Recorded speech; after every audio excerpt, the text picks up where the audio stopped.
अस्सलाम वालेकुम everyone, this is NSM think edition mathematics chapter number 1 functions exercise 1C question number 11 हम करने की कोशिश करेंगे। कहते हैं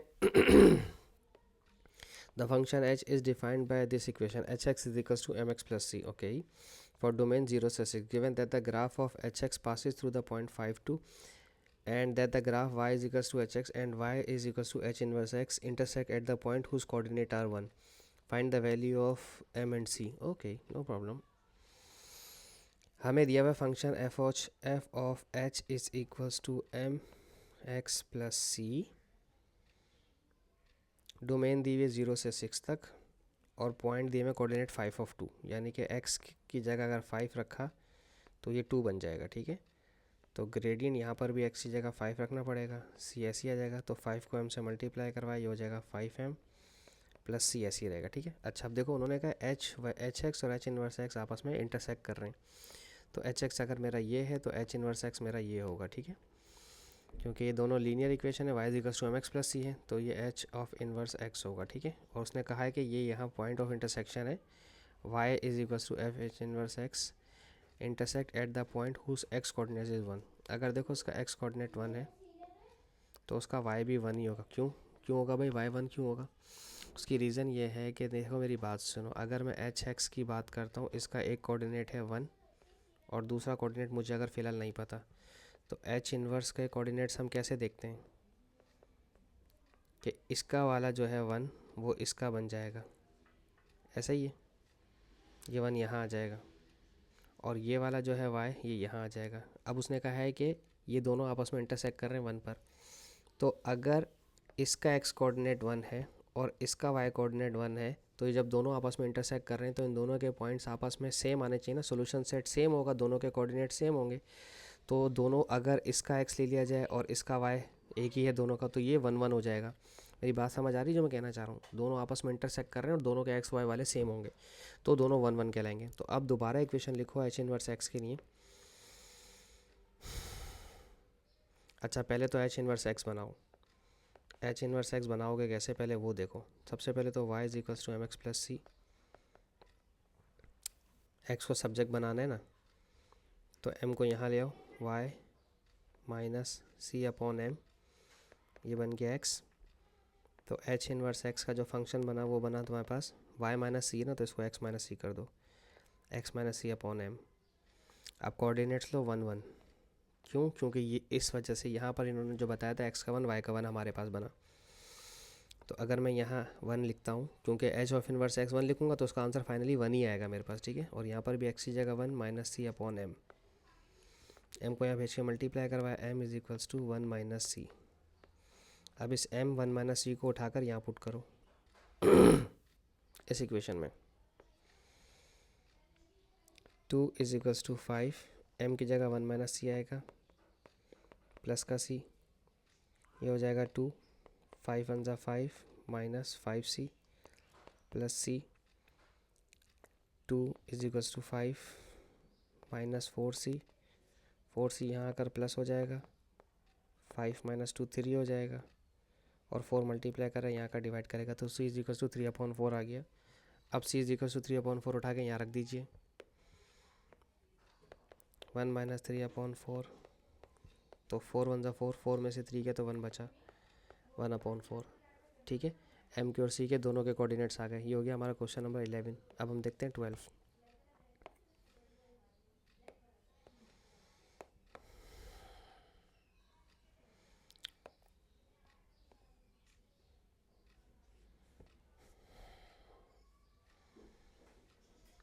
function F is defined bye, पहले फंक्शन लिखने दीजिए मुझे, क्योंकि मुझे इस तरह से ना प्रॉब्लम होती है, मैं फंक्शन को ऐसे लिखूँ तो मुझे समझ आती है चीज़।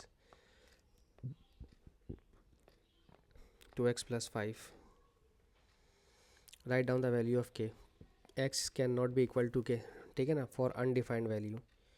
अनडिफाइंड वैल्यू के बारे में पता है कि जब भी कभी आपको अनडिफाइंड बताना हो तो आपका डिनोमिनेटर 0 ले लेते हैं। डिनोमिनेटर क्या है, 2x plus 5 is equals to 0, तो x इज इक्वल्स टू जो पॉजिटिव 5 है 0 के पास जाकर -5 हो जाएगा, और जो 2 मल्टीप्लाई कर रहा है वहाँ जाकर डिवाइड हो जाएगा, और यही हमारी k की वैल्यू है। के इज़ इक्वल्स टू -5/2, जो उन्होंने कहा है कि ये नहीं होना चाहिए। अगर ये हुआ तो आपका फंक्शन ज़ीरो हो जाएगा। अब चाहिए आपको एफ इनवर्स।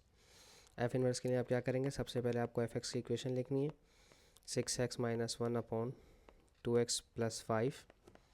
फिर क्या करना है, फिर आपने एफ एक्स को वाई सपोज करना है, ठीक है। मैंने इसको यहाँ पर किया वाई सपोज, मुझे एक्स को सब्जेक्ट बनाना है। 6x - 1/2x + 5 क्रॉस मल्टीप्लाई करते हैं, ये ब्रैकेट डिवाइड कर रही है, वहाँ जाकर मल्टीप्लाई करेगी, y × 2x + 5 is equals to 6x - 1 2xy + 5y is equals to 6x - 1। X को सब्जेक्ट बनाना है, इसको यहाँ लाएं, इसको वहाँ लेके जाएं।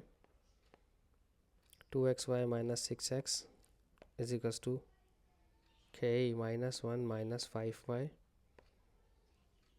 ओके, यहाँ से x को सब्जेक्ट बनाया तो ये बन जाएगा 2y - 6 is equals to -1 - 5y।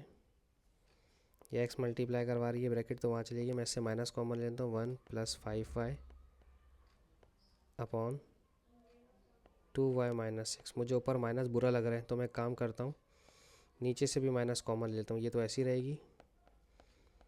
हाँ, आप ऐसे भी छोड़ सकते हैं, कोई मसला नहीं है। अगर मैं नीचे से माइनस कॉमन लूँ तो 6 पहले आ जाएगा और 2y नेगेटिव का हो जाएगा, ठीक है। इससे फ़ायदा क्या होगा, ये इससे कैंसिल हो जाएगा। तो x का आंसर क्या आ गया, 1 + 5y अपॉन 6 - 2y।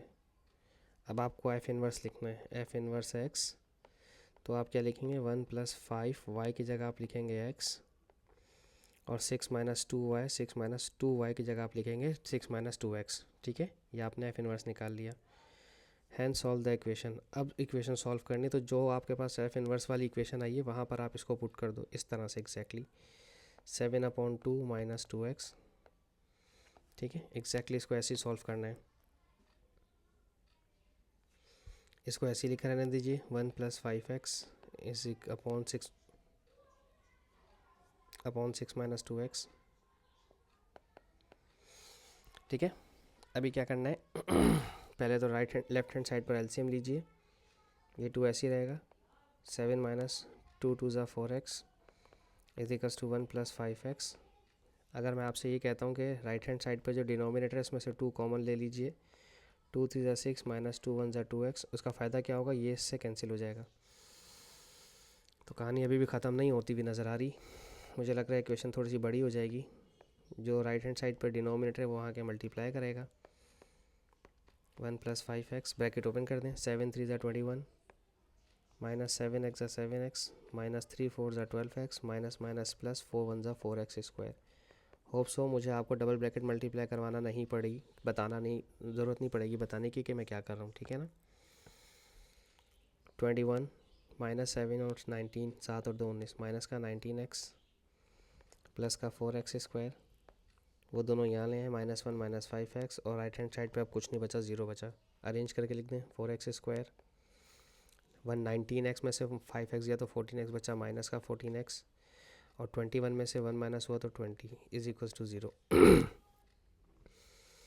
मेरा ख्याल है सबको 2 से डिवाइड करवा दें ताकि वैल्यू छोटी हो जाए। 2 × 7 = 14x, 2 × 10 = 20 इज इक्वल्स टू 0। अभी प्लस करने पर 7 चाहिए, कहीं कोई गलती तो नहीं कर दी, -19x और -14x ये गलती कर दी, ये गलती की है। देखें ये -19x था और ये -5x था, तो ये माइनस माइनस प्लस होकर 19, 20 और 24 हो जाता है। मैं इसको सही कर देता हूँ, दिस इज़ 24x। तो अब सबको 4 से डिवाइड करवाना है, अब सब 4 से डिवाइड होंगे तो ये हो जाएगा 4 × 1 = 4x² -6 × 4 = 24x +4 × 5 = 20। मिडिल टर्म टूट पा रही है, 5 × 1 = 5 और 5 + 1 6 हो जाएगा, यहाँ भी माइनस यहाँ भी minus is equals to 0। x - 5 हो जाएगा, x is equals to +5 and x - 1 हो जाएगा, x इज इक्वल्स टू +1। क्या इन्होंने यही कहा था? हाँ, हैंड सॉल्व द इक्वेशन। जब सॉल्व द इक्वेशन की कहानी आती है तो इसका मतलब ये है कि आपको दोनों इक्वेशंस को सॉल्व करना है, तो आपको दोनों x की वैल्यूज़ मालूम करनी है, और हमने दोनों x की वैल्यूज़ मालूम कर ली, ठीक है जी।